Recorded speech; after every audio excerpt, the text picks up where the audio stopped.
আমরা সমালোচনা করে যাচ্ছি, প্রতিবাদ করে যাচ্ছি। অনুগ্রহ করে অনুরোধ করব,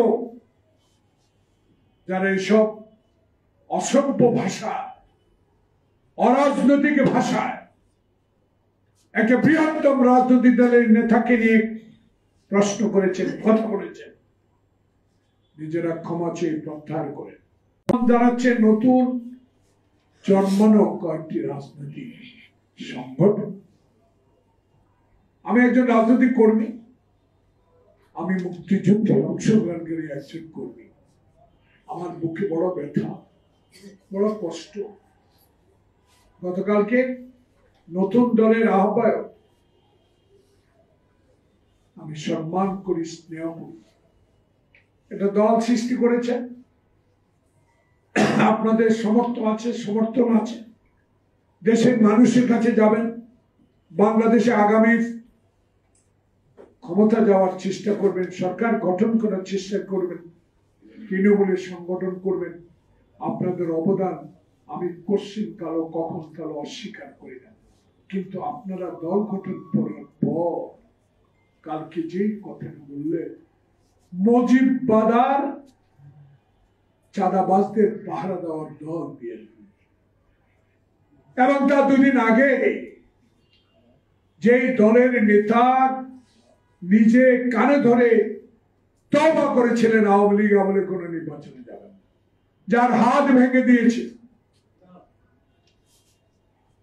যিনি বিএনপির সাথে ঐক্যমত পোষণ করে বাংলাদেশে হাসিনা বিরোধী আন্দোলনকে ত্বরান্বিত করার প্রচেষ্টা করেছিলেন, তিনি আমাদের নেতা তারেক রহমান, আমাদের নেতা মির্জা আলমগীর, মির্জা আব্বাস, গয়েশ্বর চন্দ্র রায়, যারা আজকে আমাদের দলকে শক্তিশালী করার জন্য 16টি বছর সকল রক্ত চক্ষু উপেক্ষা করে দল পরিচালনা করেছেন তারেক রহমানের নেতৃত্বে, তাদের প্রতি অকথ্য ভাবে গালিগালাজ করাটা আমার মুখে বড় ব্যথা। কোন রাজনৈতিক দলের নেতা যারা ক্ষমতায় যেতে চায়, সরকার গঠন করতে চায়, তাদের মুখে অশোভন উক্তি বাংলাদেশের মানুষ খুবই কষ্ট পেয়েছে। আমি রাজনৈতিক কর্মী হিসেবে কষ্ট পেতেই পারি, যেহেতু আমার দলকে নিয়ে কথা বলেছে,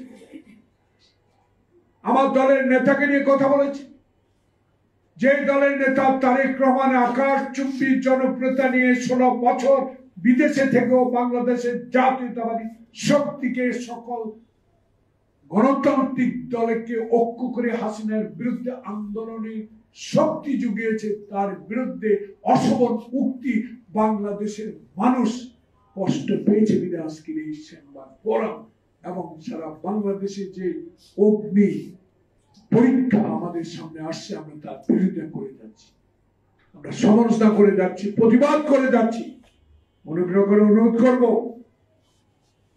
যারা এইসব অসভ্য ভাষা, অরাজনৈতিক ভাষায় একটা বৃহত্তম রাজনৈতিক দলের নেতাকে নিয়ে প্রশ্ন করেছেন, কথা বলেছেন, নিজেরা ক্ষমা চেয়ে প্রত্যাহার করেন।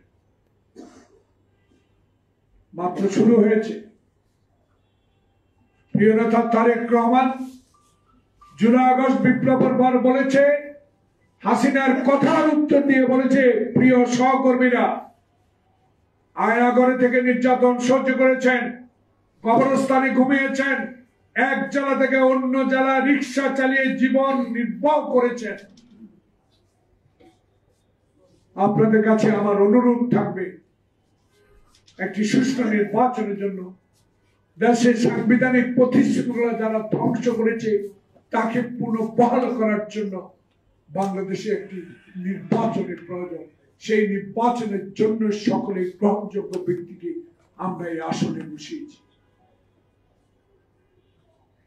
সেই আসনটির সম্মান আমরা রক্ষা করতে হবে, সে আসনে বসা সকলকে আমরা সহযোগিতা করতে হবে। তাই হাসিনা বলেছে, যদি আমরা ক্ষমতাচ্যুত হই, আওয়ামী লীগ জামাত আমাদের একটা কর্মীকেও রাখবে না।